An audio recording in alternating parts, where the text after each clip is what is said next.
दोस्तों, क्या आपका जन्म साल 1987 से पहले हुआ है? क्या आपके पास नगर निगम या पंचायत का बना हुआ जन्म प्रमाण पत्र यानी बर्थ सर्टिफिकेट नहीं है? अगर हाँ, तो आजकल चल रही खबरों को सुनकर आपके मन में भी एक डर जरूर बैठ गया होगा। हर तरफ चर्चा है वोटर लिस्ट से नाम कटने की, सरकारी सुविधाएं बंद होने की, या सबसे बड़ा डर अपनी ही नागरिकता साबित करने का। अक्सर हमारे बुजुर्ग या गांव देहात के लोग घबरा जाते हैं। वो सोचते हैं, अरे भाई, उस जमाने में कहाँ बनते थे कागज? हमारा जन्म तो घर की चारदीवारी में हुआ था, दाई माँ ने प्रसव कराया था, अब इस बुढ़ापे में हम बर्थ सर्टिफिकेट कहाँ से लाए? अगर यह सवाल आपको भी रातों को जगाए रखता है तो आज गहरी सांस लीजिए और रिलैक्स हो जाइए, क्योंकि आज का यह वीडियो आपकी सारी चिंताओं को हमेशा के लिए खत्म कर देगा। आज हम आपको भारत के कानून की वो सच्चाई बताएंगे जो आपको टीवी की बहसों में नहीं बताई जाती। हम आपको उन 4 ऐसे सुपर डॉक्यूमेंट्स के बारे में बताएंगे जो अगर आपके पास है तो दुनिया की कोई ताकत आपकी नागरिकता पर सवाल नहीं उठा सकती। साथ ही हम बात करेंगे आने वाले प्रॉपर्टी सर्वे की, जिसके लिए आपको अभी से तैयार रहना होगा। तो चलिए, डर को खत्म करते हैं और जानकारी को अपना हथियार बनाते हैं। सबसे पहले अपने दिमाग से यह वहम निकाल दीजिए कि बर्थ सर्टिफिकेट के बिना आप भारतीय नहीं हैं। भारत सरकार भी जानती है कि 1980 के दशक तक हमारे देश में जन्म पंजीकरण यानी बर्थ रजिस्ट्रेशन का सिस्टम इतना मजबूत नहीं था। कानून की बात एकदम ध्यान से सुनिए।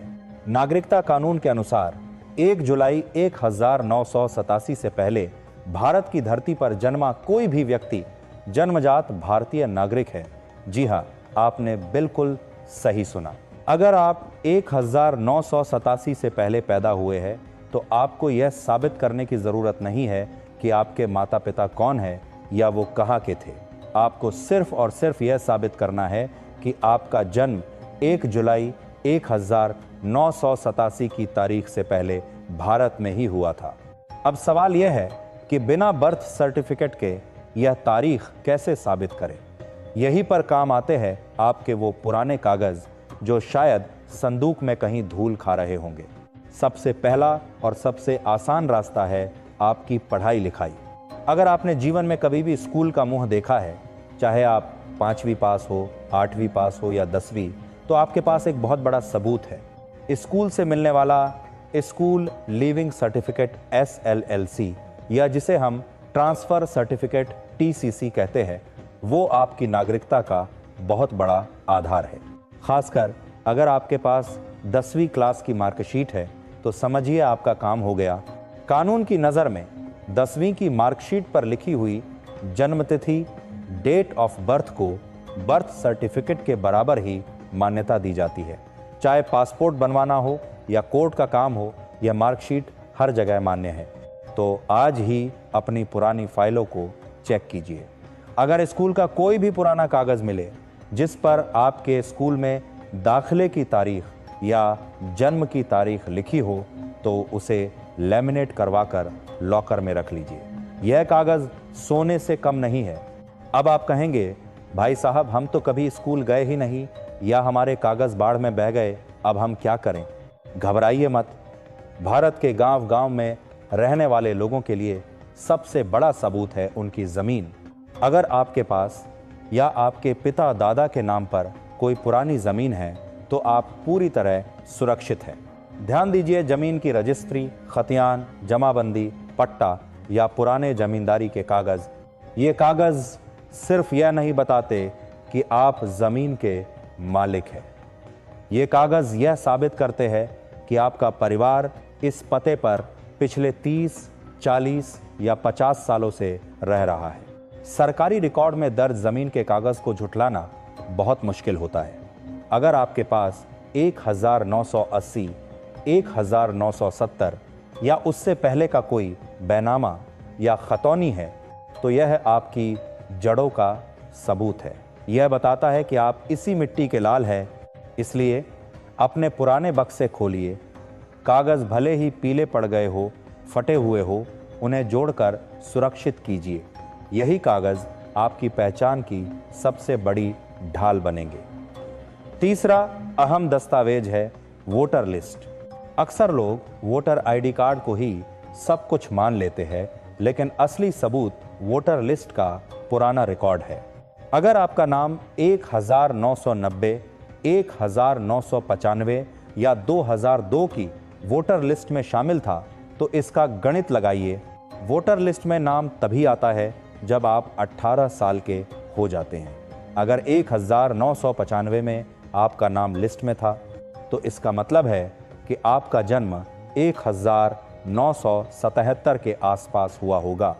यह इनडायरेक्टली यानी अप्रत्यक्ष रूप से साबित करता है कि आप 1987 से पहले जन्मे हैं। आप अपने ज़िले के चुनाव कार्यालय या कलेक्ट्रेट जाकर पुरानी वोटर लिस्ट की सत्यापित प्रति सर्टिफाइड कॉपी निकलवा सकते हैं। इसके अलावा अगर आपका कोई पुराना बैंक खाता है जो 20-30 साल पुराना हो या लिख की कोई पुरानी पॉलिसी हो तो उसके रिकॉर्ड में भी आपकी उम्र और पता लिखा होता है। ये कागज़ भी समय आने पर बहुत काम आते हैं। दोस्तों, कागज़ होना एक बात है, लेकिन उनका सही होना दूसरी बात है। यहाँ पर 90% लोग एक गलती करते हैं जो बाद में उनके लिए मुसीबत बन जाती है। वो गलती है नाम की स्पेलिंग में अंतर। ज़रा ध्यान से सोचिए, क्या आपके आधार कार्ड में नाम राम कुमार है और ज़मीन के कागज़ में सिर्फ राम? क्या मार्कशीट में पिता का नाम मोहन लाल शर्मा है और वोटर आईडी में सिर्फ मोहन लाल? सुनने में यह बहुत छोटी बात लगती है। हमें लगता है कि अरे, गांव में तो सब जानते हैं कि ये एक ही आदमी है, लेकिन सरकारी कंप्यूटर और अधिकारी भावनाओं को नहीं, स्पेलिंग को मानते हैं। भविष्य में जब भी कोई वेरिफिकेशन होगा या वंशावली मिलानी होगी तो यह छोटा सा अंतर आपके दावे को खारिज करवा सकता है। इसलिए आज का काम आज ही करें। अपने सारे कागज़, Aadhaar, PAN, voter ID, bank passbook और ज़मीन के कागज़ एक टेबल पर फैलाएं। एक एक अक्षर का मिलान करें। अगर कहीं गड़बड़ है तो शपथ पत्र एफिडेविट देकर उसे सुधरवाएं। एकरूपता ही आपकी ताकत है। अब बात करते हैं एक और गंभीर मुद्दे की, जो आपकी नागरिकता से भी ज़्यादा आपकी जेब और भविष्य से जुड़ा है। सरकार अब पूरे देश में डिजिटल प्रॉपर्टी सर्वे करवा रही है। गांव-गांव में ड्रोन उड़ रहे हैं और ज़मीनों का नक्शा ऑनलाइन हो रहा है। यहाँ बहुत से लोग एक भारी गलती कर रहे हैं। आपके पास ज़मीन तो है, आप उस पर खेती भी कर रहे हैं या मकान बनाकर रह रहे हैं, लेकिन सरकारी कागज़ में वो ज़मीन आज भी आपके परदादा या दादा के नाम पर है। आपने अपने नाम पर नामांतरण यानी म्यूटेशन करवाया ही नहीं। याद रखिए, कब्जा और मालिक होना अलग बात है। सरकारी सर्वे में सिर्फ रिकॉर्ड देखा जाएगा। रिकॉर्ड सही नहीं हुआ तो ज़मीन विवादित हो सकती है और सालों का झंझट खड़ा हो जाएगा। इसीलिए ज़मीन की पक्की रजिस्ट्री और पुश्तैनी ज़मीन में सभी वारिसों के नाम अपडेट होना ज़रूरी है।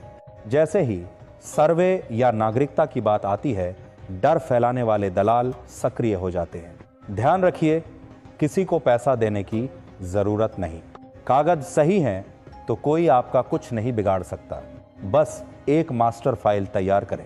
जन्म प्रमाण या 10वीं की मार्कशीट, आधार और वोटर कार्ड, ज़मीन के कागज़ और बैंक पासबुक व राशन कार्ड। एक कॉपी घर रखें, एक भरोसेमंद जगह और मोबाइल में डिजिटल कॉपी सेव रखें। निष्कर्ष साफ है, डरने की नहीं, जागरूक रहने की ज़रूरत है। जो पहले से तैयार है वही सुरक्षित है। यह जानकारी काम की लगे तो ज़रूर शेयर करें। सतर्क रहे, सुरक्षित रहे और अपने कागज़ तैयार रखें। जय हिंद, जय भारत।